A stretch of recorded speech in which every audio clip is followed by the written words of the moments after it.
It's a global conference with a difference. Now the economy is singing a somber tune. The Muslim world is looking for its own answers. We have inherited a system where people can trade what they do not own.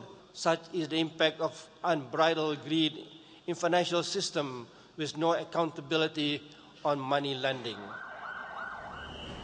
Tough words and tight security greeted presidents, prime ministers and princes, as well as captains of industry in Jakarta, at what is becoming an increasingly popular event for Islamic nations to have their say on global economics.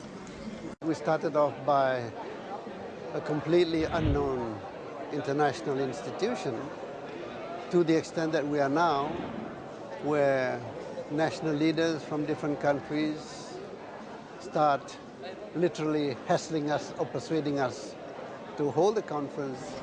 Delegates from 38 Muslim countries are thrashing out ways to boost investment and slash global inequalities.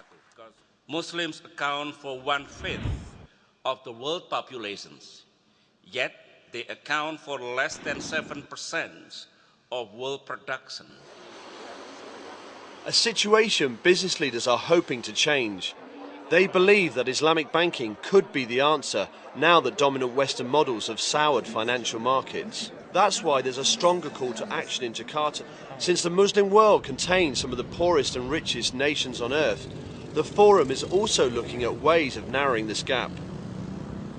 I believe it is worth considering whether an Islamic World Expenditure Support Fund can also be established, so that the least developed Muslim countries could directly benefit from the availability of sizable reserves in the hands of oil-exporting Muslim countries.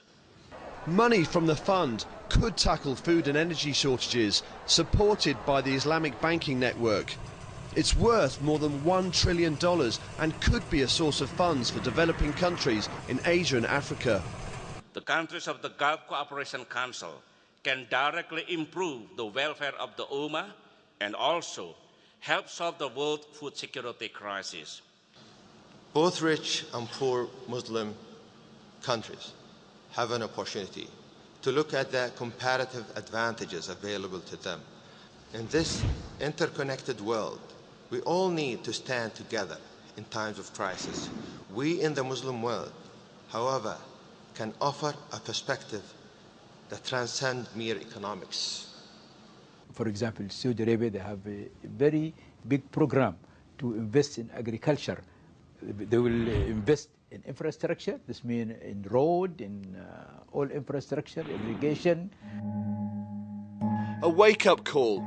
Well, that's the economic crisis, forcing businesses here to get sharper about how they invest.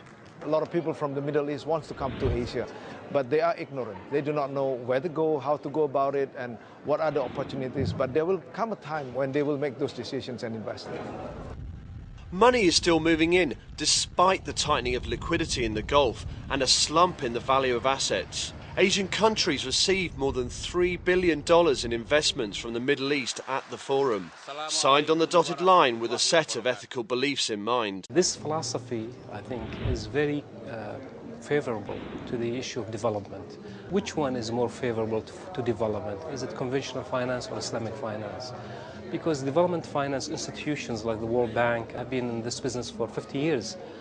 And when you look to countries, you see mixed results. Islamic businesses, Islamic ideals have a lot of positive things too. I mean, they've got a vision. They've got a vision. They have a sense of morality as well.